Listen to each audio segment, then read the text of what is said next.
This is some instruction and ideas about how to make a serpentine ring. First and foremost, you pick a slab of serpentine for this one. So this one's a lot further down the line, but I picked a rock that was probably about this size and was almost triangular shape. And I started kind of going with the shape of the rock and was filing down kind of into a triangle.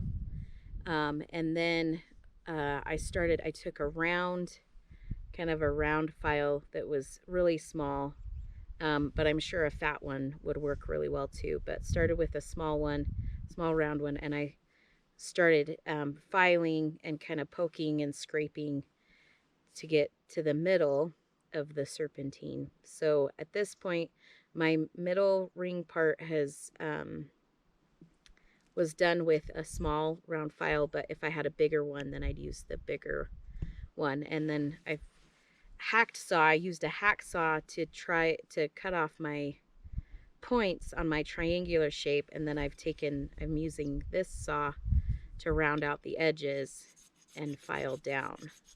So at a certain point, and this is where it's at now. It is cracking. It's cracked a little bit. So at this point, what I'll end up doing is probably just putting it on a necklace and wiring some things. But my intent is to file it down and maybe make it thinner than what it is right now. Possibly, I haven't decided yet.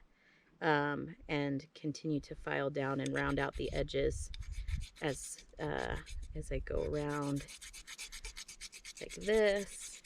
Just kind of round some things out, and then eventually take a wire and connect it so that it can sit kind of on a necklace, kind of like a pendant.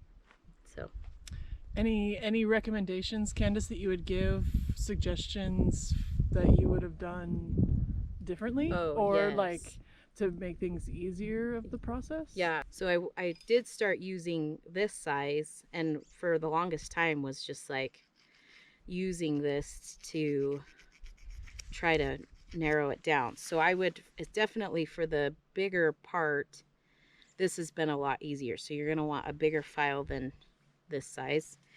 To get started, the thing that did help was I started with a file like this.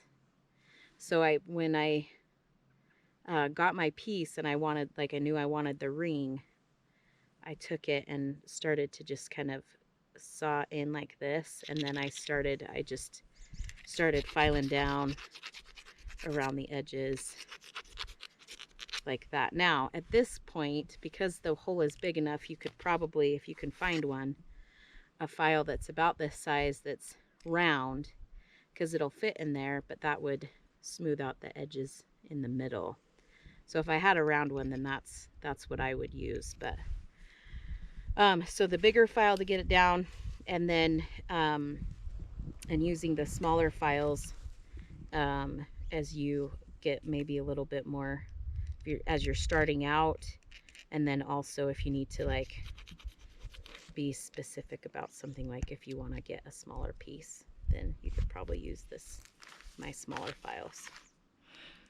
And then are you going to do anything to kind of, because I know serpentine will like polish up really nicely, so is there anything you're going to do to like help to bring out more of the color, or like what's kind of your intent after you wire wrap it to put it on the necklace? Well, before I wire wrap, the intent is to use sandpaper to file it down. So use probably the smaller number, right? The smaller number of the bigger the number, the finer the grit. Okay, that's what I want. The bigger number, so the finer grit to smooth it out. And then I've heard, so I don't know if this is true, but I've heard that if you take the bag balm that you guys have in your supplies, that might make it kind of shiny, and you let it sit for a little bit. So those were two things that I was going to do before I kind of wire it.